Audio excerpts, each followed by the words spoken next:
ආයුෂ බොහෝ වේවා කියලා අදත් මම ඔබට ප්‍රාර්ථනා කරනවා. ඇත්තටම මම අද ඔබට කියන්න බලාපොරොත්තු වෙන්නේ ඊටාත්ම වැදගත්ම දෙයක්. බලන්න ඔබ මේ දේවල් දන්නවද කියලා. ඔබ දවසට 3 පාරක් ආහාර ගන්නවා. දවසට 3 පාරක් ආහාර ගන්න අපේ සංස්කෘතිය ඇතුලේ අපි පුරුදු වෙලා ඉන්නවා. ආයුර්වේද වෛද්‍ය විද්‍යාවට අනුව ආහාර ගත යුතු හොඳම වෙලාවල් මොනවද කියලා ඔබ දන්නවද කියලා මම දන්නේ නැහැ.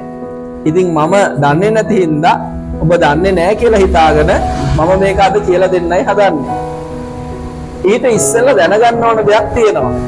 ඒ දේ දැනගන්නේ නැතුව මේ මගේ කාරණාව ඔබට පැහැදිලි කරන්න හරි අමාරුයි.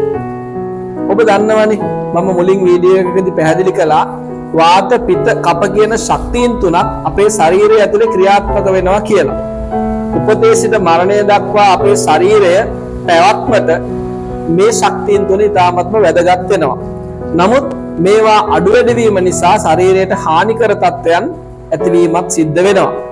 ඉතින් වාත පිත්ත කප කියන ඒ ශක්තියින් තුන ආහාර ගැනීමෙදිත් අපට සලකා බලන්න පුළුවන්. මම මේ ශක්තියින් තුන මේ වෙලාවේ ගිනි මැලවල් තුනකට උපමා කරනවා. වාත කියලා කියන්නේ චූටි ගිනි මැලයක් කියලා හිතන්න.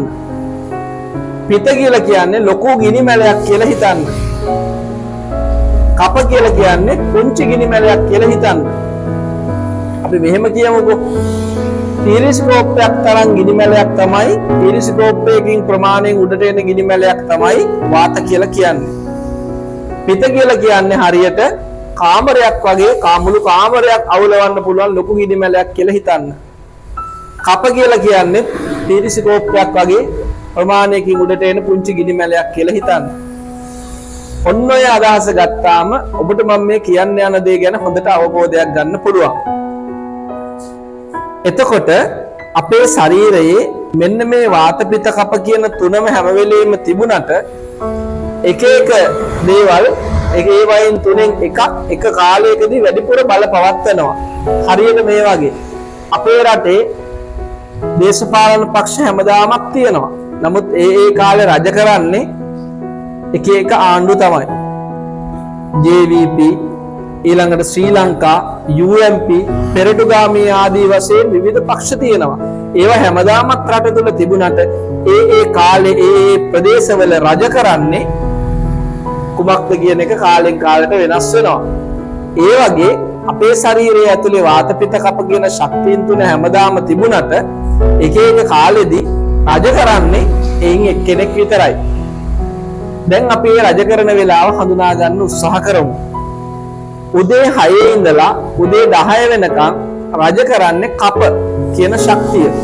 ඉතින් කප කියන ශක්තියේ ගිනි මැලය ටෙලිස්කෝපයක් ප්‍රමාණයේ පුංචි එකක් කියලා මම ඔබට කිව්වා. ඊළඟට උදේ 10 ඉඳලා දවල් 2 වෙනකන් රජ කරන්නේ පිත කියන ශක්තිය. ඒක නම් ගිනි මැලේ කාමරයක් විතර ලොකුයි. ඊළඟට හවස 2 ඉඳලා හවස 6 වෙනකන් රජ කරන්නේ වාත කියන ශක්තිය. ඒ ගිනි මැලයක් ටිකක් චූටි එකක් ටෙලිස්කෝපයක් විතර පුංචි එකක්. නැවත ආයේ හවස 6 ඉඳලා හවස රෑ 10 වෙනකන් බලපවත්වන්නේ කප කියන ශක්තිය. ඒ ගිනි මැලෙත් පුංචි බව ඔබ දන්නවා. රෑ 10 ඉඳලා උදේ 2 වෙනකන් බලපවත්වන්නේ පිත කියන ශක්තිය. ගිනි මැලේ ටිකක් ලොකුයි.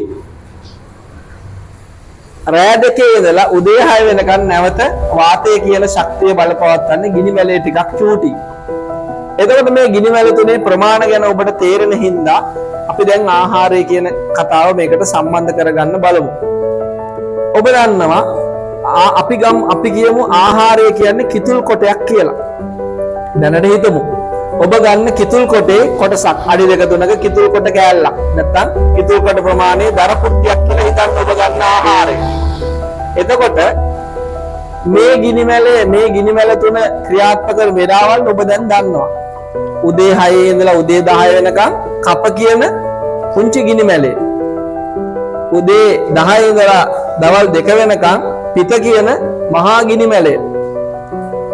ඊළඟට හවස 2 ඉඳලා හවස 6 වෙනකන් වාත කියන පුංචි ගිනි මැලේ.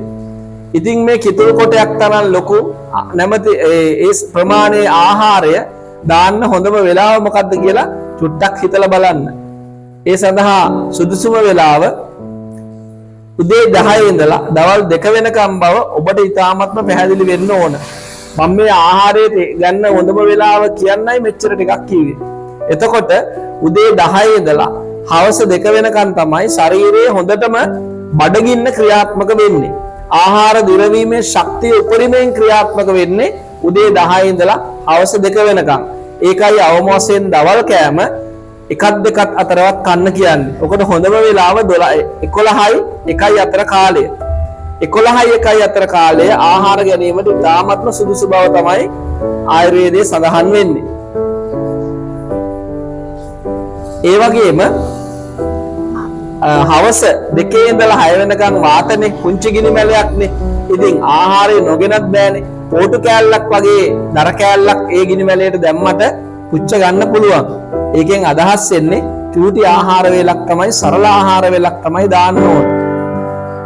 රාත්‍රී කාලේ ඔබ දන්නවා හවස 6 ඉඳලා රෑ 10 වෙනකන් තියෙන්නේ කප කියන පුංචි ගිනි මැලේ. ඒකට ඉතින් කිතුල් කොටයක් විතර ලොකු එකක් දාලා හරියන්නේ නැහැ.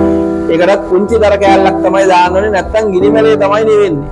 දර කොටේ ලොකු වෙලා ගිනි මැලේ පොඩි වුණොත් ගිනි මැලේ නිවෙනවා. දර කොටේ පොඩි වෙලා ගිනි මැලේ ලොකු වුණොත් තමයි හොඳට පත් වෙන්නේ. ඉතින් ඒ වගේම මේ වෙලාවේ හොඳට ඔබ තේරුම් ගන්න ඕනේ දේ තමයි උදේ 10 ඉඳලා දවල් 2 වෙනකන් තමයි හොඳ ප්‍රබලම ආහාරය ගන්න ඕන. ඔබට දවසේ හොඳම ආහාරය කියලා හිතන දේ ගන්න ඕන ඒ වෙලාවේ තමයි. ඒ වෙලාවට තමයි ඇඟේ ජීර්ණ ශක්තිය හොඳට ක්‍රියාත්මක වෙන්නේ. ආහාර ජීර්ණ පද්ධතියේ 100%ක් ඇක්ටිව් වෙලාව ඒක තමයි. ඔබගේ ආහාරය ජීර්ණය කරන්න බලාගෙන ඉන්න හොඳටම පිට ශක්තිය වැඩ කරන වෙලාව තමයි ඒක.